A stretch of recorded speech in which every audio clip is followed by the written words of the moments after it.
At the start of the movie, we meet a teenage boy named Michele Silenzi, cycling through the streets of Trieste, Italy on his way to school.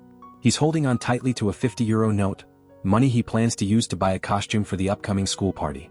When he reaches class, he takes his usual seat behind his longtime crush, Stella, a girl he admires but never has the courage to talk to.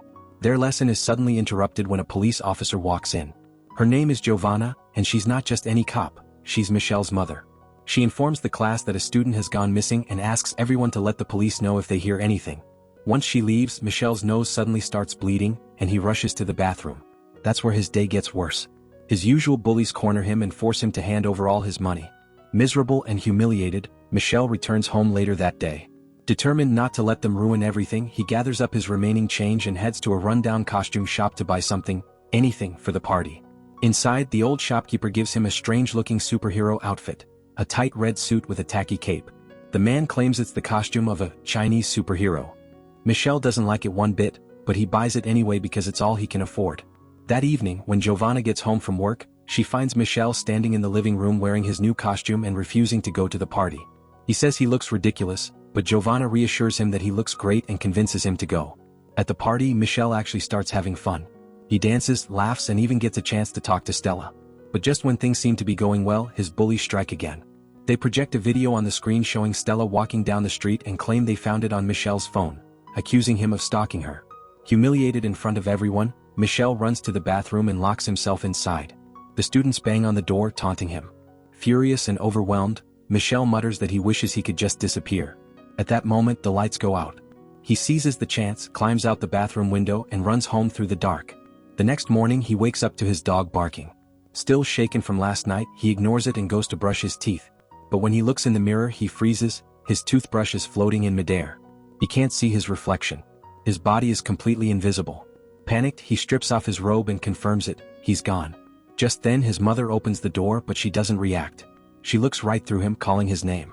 Realizing she can't see him, Michele quickly grabs a pen, scribbles a note saying he's gone to school early, and leaves it on the bed. Giovanna finds it, reads it, and leaves for work, none the wiser.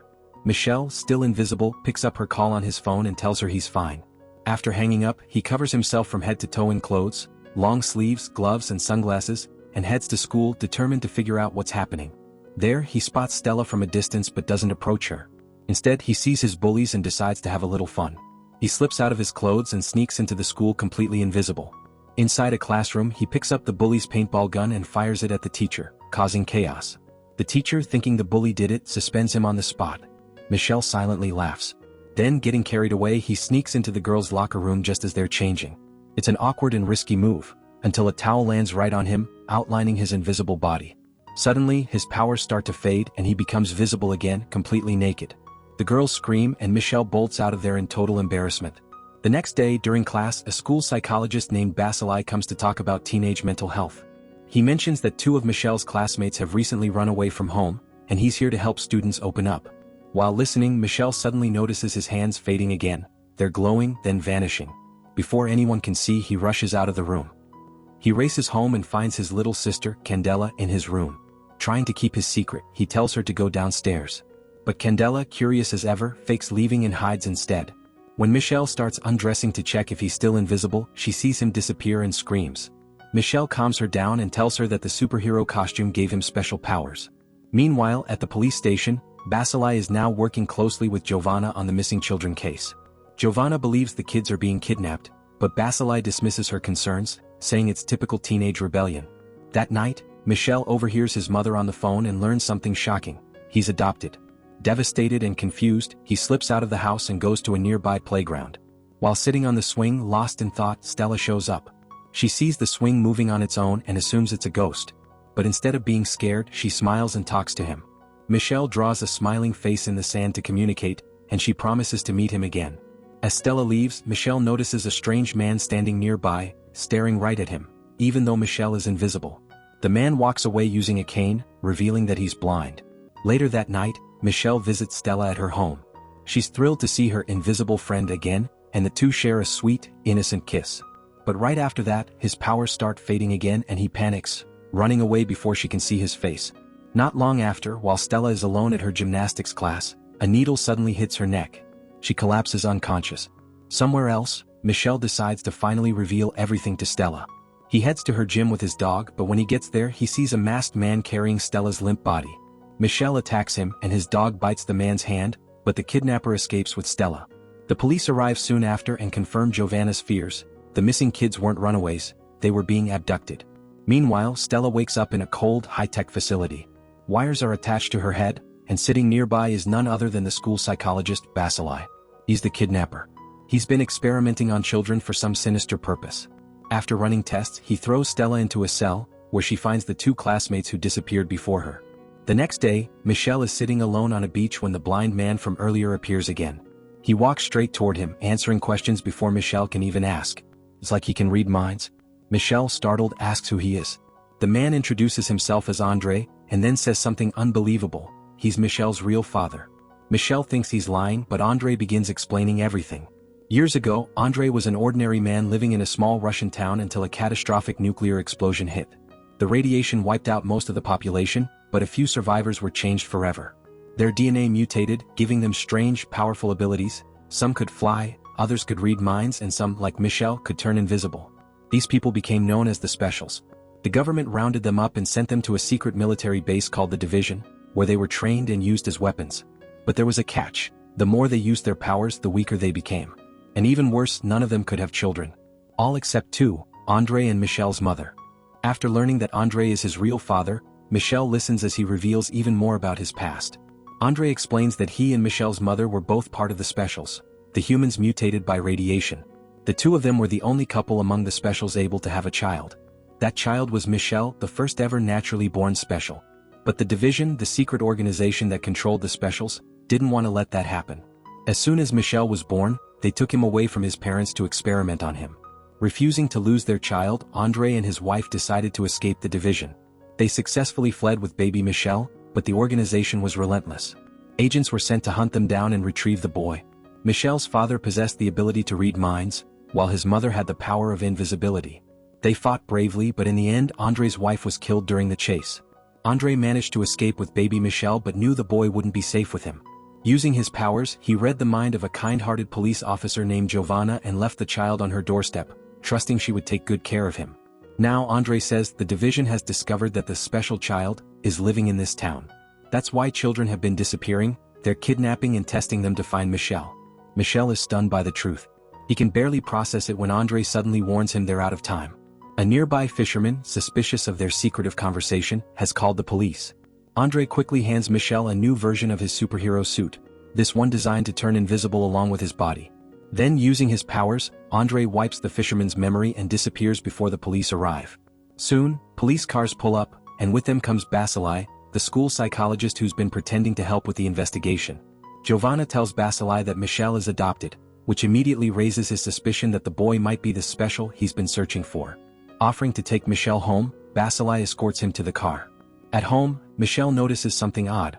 Basilai's hand is bandaged, right where Michel's dog had bitten the man who kidnapped Stella. Realizing the truth, Michel's heart races. He tries to run, but Basilai has already locked all the doors. The man lunges for him, revealing his true intentions. He's working for the Division and plans to take Michel.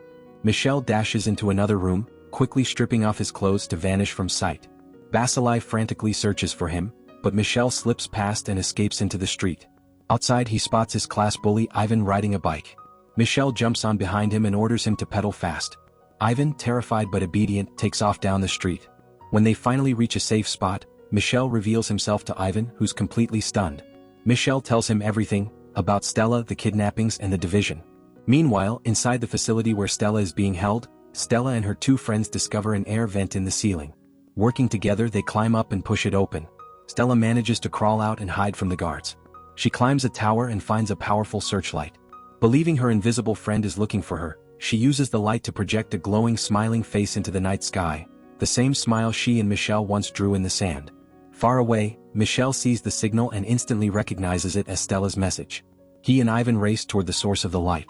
But just as they arrive, guards spot Stella and capture her again.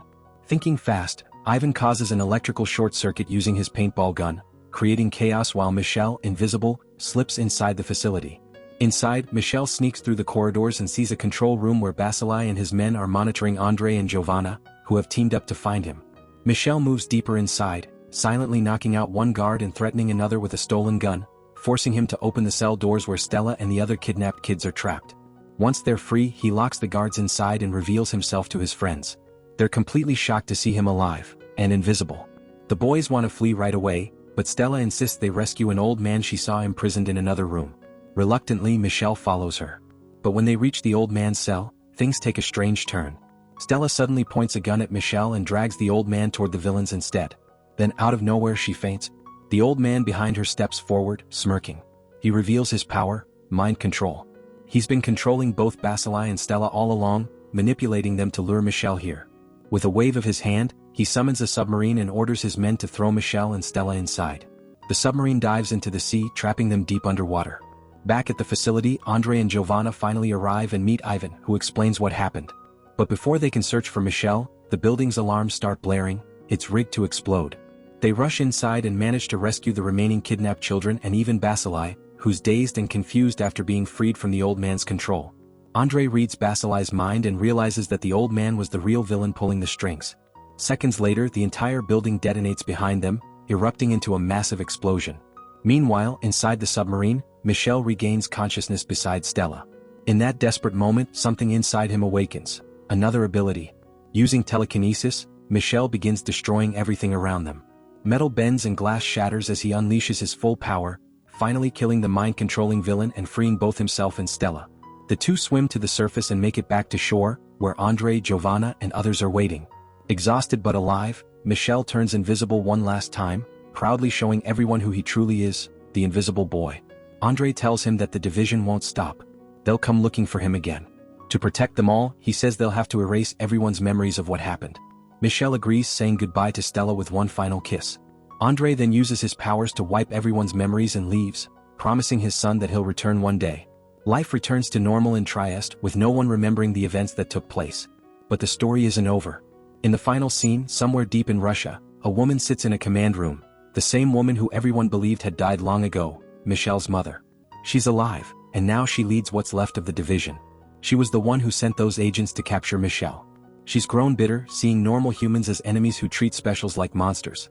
A guard walks in and informs her that although they failed to retrieve Michelle, they found something else. His twin sister, Natasha. A flashback shows Andre running away years ago, carrying not one but two babies.